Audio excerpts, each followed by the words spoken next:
What do you do before you buy, hold, or sell a property? Like, one of the things that I teach all of my clients is that before you even think about buying, holding, or selling a property, the first thing you must do is learn how to deal with numbers. Consider it this way.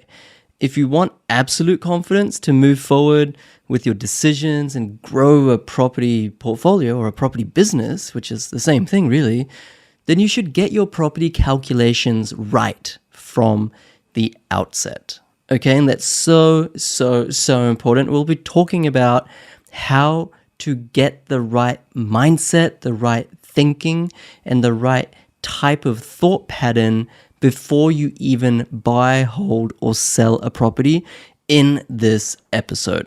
We'll be talking about two things. The first thing is, which is the right strategy for you to develop a good passive income? There's so many property investment strategies out there. What is the best property investing strategy for you? And the second thing we'll be talking about is property investment hotspots, like the biggest myth in real estate investing for capital growth research. Okay, so big topics, and I actually recorded this content more than a year ago, and I was looking back and I was like, actually this is just as relevant as it was like more than a year ago. So I hope you don't, once again, mind the audio quality. It's not crash hot, but the actual content itself hopefully makes up for that. So whether you're walking your dog, or you're cooking, or you're in your car, your bus, or whatever it may be, thank you for being with me, and I hope you leave this episode knowing much more than you did coming in. Welcome to the Oz Property Investment Mastery Podcast. My name's PK, and I help busy people build passive income by buying top 5% growth and cash flow property and build a portfolio using data without wasting months doing research, spending weekends at inspection or catching flights, or dropping $10,000 to $20,000 on buyer's agents every single time. So if you're confused, lack confidence, and just overwhelmed with all the information and marketing misinformation available online and don't know where to start, then this show is for you. Okay, so the first part, what is the best property investing strategy for you? How do we even come to think about or go about thinking about this question? I'm not going to give you the answer. I'm going to teach you how to think about solving it for yourself. I had a call with a person over the weekend, and they were saying that what makes your strategy better than someone else's in terms of what I teach. And I said that actually it's not better than anyone else's strategy, because there is no single best strategy in property investing. There's different things you could do, right? There's buy and hold, there is buy, renovate and hold, there is renovation or flipping, there is rooming houses or multiple occupancy, there is development. Within development, there's residential, townhouses, splitter blocks, subdivision, commercial, medical centers, childcare centers, service stations. There's also a really cool strategy that I know a few of you have been wanting me to talk about, called, I don't know exactly what it's called, like the fragmentation strategy. So if you actually don't have $50,000, if you don't have $40,000 or $60,000 for a deposit, then Bricklet, there's a good bloke called Darren, I think his last name's Younger. He has a company called Bricklet, which allows you to invest in parts of an investment property, allows you to invest in literally like a brick or 2 or 3 bricks. So that's if you've only got $500, I think. I don't know exactly what the minimum entry point is. But that's a great strategy if you don't have much to start with, but you want to get into the game. You can't afford a big house in Sydney or Melbourne or a house at all anywhere, but you still want to get in. So there's no right or wrong strategy. They're on a spectrum of high risk to low risk, of high return to low return. And then within every strategy, there is nuance as well. Okay, so for example, within the buy and hold strategy, there is high yield investing, there's high growth investing, and then various shades of gray, how to get the best of both worlds. So when you're thinking about who you go with to hold your hand through the process, whether it's a buyer's agent or an educator or anyone like that, the right question is, what is your strategy the best strategy? Because there is no single best strategy. Everyone is unique. I'm completely different to everyone that's watching right now. You guys are completely different individuals to everyone else that's a property investor in Australia. We're all completely unique. We have different levels of savings, risk appetite, serviceability, all those sorts of things. So there is no single best strategy. So if you're shopping around trying to find someone that's going to make you rich based on some secret sauce strategy, that's really not going to happen. Right? The question that you need to be asking people that you're seeking advice from is, how well do you execute the strategy that you teach? The strategy may or may not be for you. That's not something that someone can convince you. You know, you're unique. You can't put a square into a round hole. But if they do have a round shape, I'm going with this metaphor, and you have a round hole, so their strategy that they're teaching is right for you. The question that you need to be asking is, how well have you executed it yourself, and how well do you help your clients execute it? Okay, so strategy is number one. We always start with strategy, but there's no one strategy that's better than anyone else's. What I teach may not be the best thing for you. What other people teach may not be the best thing for you either. What a third person teaches, that actually may be what you're looking for. Okay, so it's not that I'm better than anyone or someone else is better than me. We're all different. But the question is, once you've found the strategy, once you've developed your strategy, how well can you execute it? So for example, I'll just take the very basic example of buying in the buy and hold strategy, where you don't have much time, you have a corporate job, you have family, you don't really have time to develop and renovate and all this sort of thing. If you're doing the buy and hold strategy, then the question is, how well can you pick a suburb that will grow in value? Okay? And then how you do that, and exactly what data you look at and how you execute on that, those are tactics. That's not strategy. Strategy is buy and hold, and then exactly the way you navigate that, those are tactics. Okay? So that's what you need to be looking at in someone that you're seeking help from. Not just strategy, but how well they've done it themselves and how well they teach it or do it for you.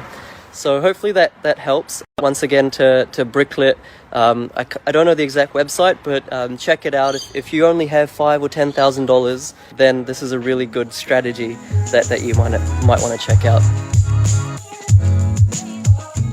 And the second part of the episode, a lot of people think that buying in an area with infrastructure projects will equal or equate to automatic capital growth. That's not really the case, all right? And here's why. So I know a lot of people think that, as long as I find an area that has a lot of infrastructure being built, whether that's shopping centers or schools or train stations or what have you, that will automatically mean that the suburbs nearby will become more and more popular and will become more and more in demand, and prices will increase, right? Infrastructure growth, they think, equals price growth, and it's a pretty easy equation to sell.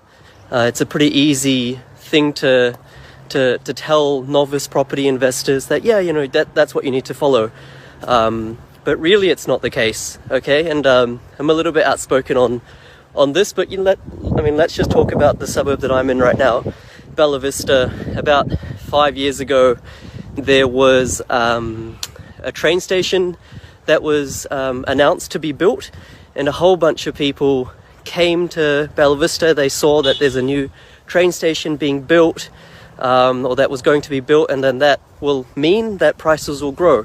Before, to get to the city, to the Sydney CBD from Bella Vista, would have taken just over an hour on one of the yellow buses. I don't know if you guys know of Western Sydney, but there are these yellow buses that take you into the city. And it's a bit of a hassle, it takes more than an hour to get there and all that sort of thing. So people thought that, a train station will really cut that time down. And hundreds and hundreds and hundreds of people want to move to Bella Vista because it's a nice area. It's just really far away from a lot of things. Fast forward 5 years and there is a new train station. Looks pretty awesome. It's actually a very nice train station, I must say. But the travel times to get into the city are still very similar. They're still taking about an hour. You still need to change at one stop, I think, 1 or 2 stops to get to Wynyard, to get to Circular Quay, to get to George Street, which is really where people want to go in the city. And what have prices done? Not much. The prices haven't really done much at all. So, it's an expensive place to have bought, and I personally know dozens of people that have bought here for that reason. 3 years ago, 4 years ago, 5 years ago, paid a lot of money, yields were not that great. We're talking sub 4% yields. So definitely negatively geared property, hoping for the capital growth to come, but it didn't come. Okay, so that's just proof. That obviously there's so many samples and case studies, and obviously areas where infrastructure has contributed to growth, but there are so many areas where infrastructure has misled investors and it's actually not caused growth at all, right? And this is the one that I'm talking about today, Bella Vista. So I just wanted to leave you with that, just to say, look, when you're thinking about property investing, when you're thinking about suburb selection, don't be pulled in different directions by infrastructure plays and growth corridors and all these buzzwords that seem to get thrown around by a lot of people in the industry that are well intending, but that may not know the whole story. Do the research. It's all in the data.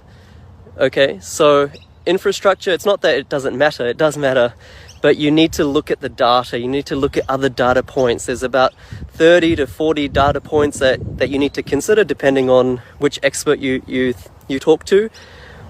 But the fact is that there is data that can predict growth. Can it predict growth to the percentage? Absolutely not. No one can do that. There's no crystal ball. But it's definitely better than just hoping that an infrastructure project will cause growth. And in Bella Vista, a new train station, that's basically as good as you're going to get in terms of infrastructure, and it hasn't caused anything. I can give countless examples. Petrie, Launton, Callinga in North Brisbane, new university, 1,000 new students. What's the growth been there in the last 4 years? There has been some growth, but it's really not been market-leading growth, okay? Because if you think about it, initially 1,000 new students, how many teachers, how many professors do you need?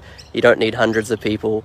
A lot of kids are going to go there, a lot of university students are going to go there, but are they all going to live in Petrie, Callinga, Launton? No, they're not. Okay, so many examples. Logan, a hospital extension, I think it was another 100 or 200 beds, I don't know exactly what that number is, but how many more doctors, how much more employment is that generating? How many more doctors do you need for another 200 beds? Do you need 200 doctors? No, you probably need 10 doctors. I don't know, I'm not an expert. But another 10 doctors, another 10 nurses, another 10 admin staff, another 30 people wanting to live in Logan. Is that going to shift prices? No, it's not going to be a drop in the ocean, right? So I'm not saying infrastructure is not important, right? And I'm not saying that at all. All I'm saying is that you cannot just take infrastructure and say that equals capital growth. That's the point that I'm trying to make here, right? With all the integrity that I can muster. It's all in the data. You can predict capital growth. Can you predict it to the T? No, you can't. But can you say that based on these data points, you can outperform the average? Yes, you can. Okay, so find someone. Doesn't have to be me. There's so many other people out there as well, but happy to help. Find someone that can help you do this. Thank you so much for listening, guys. And I just want to say as well, let's continue the dialogue. In the show notes, there's actually a link to my Facebook group with more than 25,000 amazing community members, completely free Facebook group. Join it and you'll just go from strength to strength by learning, not just off me, but other people, some of whom are much more successful than me as well. So join that Facebook group and really, get your game on. And also, of course, if you don't already, link to my YouTube channel with almost 20,000 subscribers. There's almost 500 videos there. And look, you'll just get a ton of value from it. As always, guys, thank you so much for listening. Thank you for being with me. Thank you for lending me your ear, and I'll see you next week. Catch you later. Bye.